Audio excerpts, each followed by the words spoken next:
ലഹരി പരിശോധനയ്ക്കിടെ ഇറങ്ങി ഓടിയ ഷൈൻ ടോം ചാക്കോ ഇന്നിപ്പോൾ പോലീസ് സ്റ്റേഷനിൽ ഹാജരാകുന്നുണ്ട്. ഉച്ചകഴിഞ്ഞ് 3 മണിക്ക് കൊച്ചി നോർത്ത് പോലീസ് സ്റ്റേഷനിലാണ് ഇന്നിപ്പോൾ ഹാജരാകുമെന്ന് ഷൈൻ്റെ പിതാവ് കഴിഞ്ഞ ദിവസം അറിയിച്ചിരിക്കുന്നത്. ഷൈൻ എവിടെയുണ്ടെന്ന് അറിയില്ലെന്നും 10 വർഷമായി കേസ് നടത്തുന്നുണ്ട്, അതുകൊണ്ട് തന്നെ ഓലപ്പാമ്പ് കാണിച്ച് പേടിപ്പിക്കേണ്ടതില്ല എന്നൊക്കെയായിരുന്നു ഇന്നലെ പിതാവ് PC ചാക്കോ പ്രതികരിച്ചത്. അതേസമയം സൂത്രാവാക്യം സിനിമയുടെ നിർമ്മാതാവും സംവിധായകനുമൊക്കെ മാധ്യമങ്ങളെ കാണുന്നുണ്ട് എന്ന വിവരവും അറിയിച്ചിട്ടുണ്ട്. സഹിന ആൻ്റണി കൂടുതൽ വിവരങ്ങളുമായി ചേരുന്നുണ്ട്. സഹിന, ഇന്നിപ്പോൾ ഷൈൻ ടോം ചാക്കോ എന്തിനാണ് ഇറങ്ങി ഓടിയത് എന്നത് അന്വേഷിക്കാനല്ലേ പോലീസ് യഥാർത്ഥത്തിൽ വിളിപ്പിച്ചിരിക്കുന്നത്? എന്താണ് വിവരങ്ങൾ? അതായത് വേദാന്ത ഹോട്ടലിൽ പോലീസ് നടത്തിയ പരിശോധനയ്ക്കിടയിലായിരുന്നു ഈ ഷൈൻ ടോം ചാക്കോ ഇറങ്ങി ഓടിക്കളഞ്ഞത്. അതെന്തിനാണ് ഷൈൻ അത്തരത്തിൽ ഓടിയത് എന്ന് പോലീസിനെ മനസ്സിലാക്കേണ്ടിയിരിക്കുന്നു. ഷൈൻ ലഹരി ഉപയോഗിച്ചിരുന്നതായി പോലീസ് സംശയിക്കുന്നുണ്ട്. മാത്രമല്ല ഷൈൻ്റെ പക്കൽ ലഹരി ഉള്ളത് കൊണ്ടായിരിക്കാം ഒരുപക്ഷെ ഓടി രക്ഷപ്പെട്ടത് എന്നുള്ളൊരു പ്രാഥമിക നിഗമനത്തിലോ അല്ലെങ്കിൽ അത്തരത്തിലുള്ള ഒരു സംശയത്തിലാണോ പോലീസ് അതുകൊണ്ട് തന്നെയാണ് ഷൈൻ ടോം ചാക്കോയെ ഇന്ന് പോലീസ് വിളിച്ചു വരുത്തിയിരിക്കുന്നത്.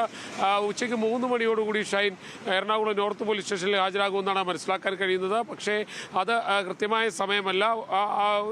ഒരുപക്ഷെ അതിന് മുന്നേയോ അതിനുശേഷമോ ഷൈൻ ഹാജരാകാനുള്ള സാധ്യതയാണുള്ളത്. എന്തായാലും ഇന്നൊരു ദിവസത്തെ സമയമാണ് പോലീസ് ഷൈൻ അനുവദിച്ചിരിക്കുന്നത്.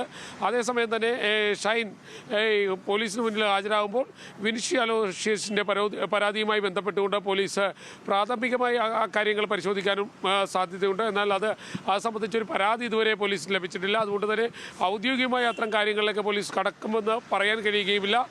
മറ്റൊന്ന്, വിൻസിയുടെ തന്നെ പരാതിയിൽ AMMA നടത്തിയ പരിശോധന അത് പൂർത്തിയായിരിക്കുകയാണ്. അത് ഇന്ന് അത് സംബന്ധിച്ചുള്ള റിപ്പോർട്ട് സമർപ്പിക്കും.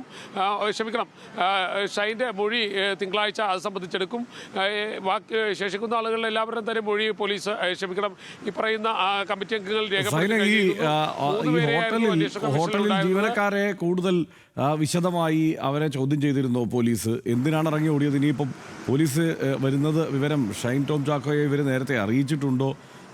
ഈ കാര്യങ്ങളൊക്കെ ചോദിക്കില്ലേ? പിന്നെ വേറൊരു കൗതുകകരമായ കാര്യം, ഈ ഷൈൻ ടോം ചാക്കോ എപ്പോഴും ഇങ്ങനെ ഇറങ്ങി ഓടുന്നയാളാണ്. ഇങ്ങനെ എന്താണ് പതിവായി ഷൈൻ ടോം ചാക്കോയെ നമ്മൾ എപ്പോൾ കണ്ടാലും എവിടെയെങ്കിലും നിന്ന് സംസാരിക്കുന്നതായി നമ്മൾ കണ്ടിട്ടില്ല. കുറച്ച് ഹൈപ്പറായിട്ട് പെരുമാറുന്നതാണ് നമ്മൾ കണ്ടിട്ടുള്ളത്. അപ്പോൾ ഷൈൻ ടോം ചാക്കോ തന്നെ അങ്ങനെ വിശദീകരിക്കാനല്ലേ സാധ്യത അങ്ങനെയാണുള്ളത്. പക്ഷേ ഷൈൻ പറയുന്ന ഒരു വിശദീകരണം, ഷൈൻ്റെ സുഹൃത്തുക്കളോടൊക്കെ പറഞ്ഞത് തന്നെ എന്തെങ്കിലും അപായപ്പെടുത്തും അല്ലെങ്കിൽ തന്നെ ഏതെങ്കിലും കെണിയിൽപ്പെടുത്തുമെന്ന് ഭയന്നിട്ട് ഓടിക്കളഞ്ഞതാണ് എന്നുള്ളൊരു വിശദീകരണമാണ് ഷൈൻ നൽകിയിരിക്കുന്നത്. സുഹൃത്തുക്കളോടൊക്കെ അക്കാര്യമാണ് പറഞ്ഞിരിക്കുന്നത്. അതുകൊണ്ട് തന്നെ ഷൈൻ ഏതെങ്കിലും ഒരു ഘട്ടത്തിൽ ഈ പറയുന്നത് പോലെ താൻ ഓടി രക്ഷപ്പെട്ടത് ഇതുകൊണ്ടാകാൻ തന്നെ ഏതെങ്കിലും തരത്തിൽ കെണിയിൽപ്പെടുത്തുമെന്ന് ഭയന്നിട്ടായിരിക്കാം എന്നുള്ളൊരു മറുപടി കൊടുക്കാനാണ് സാധ്യത കൂടുതലുള്ളത്. അത് പോലീസ് വിശ്വസിക്കേണ്ടതായും വരും. കാരണം മുൻപ് 48 ദിവസത്തോളം ജയിലിൽ കിടന്ന അനുഭവമുള്ള ഒരാളാണ് ഷൈൻ. അതുകൊണ്ട് തന്നെ പോലീസിന് ചെറിയ രീതിയിൽ തന്നെ ഷൈന് ഭയമുണ്ട് എന്ന് പോലീസ് സംശയിക്കേണ്ടിയിരിക്കുന്നു. അതായിരിക്കാം ഒരുപക്ഷെ ഓടി രക്ഷപ്പെട്ടതിന് കാരണമെന്നും പോലീസ് സംശയിക്കുന്നുണ്ട്.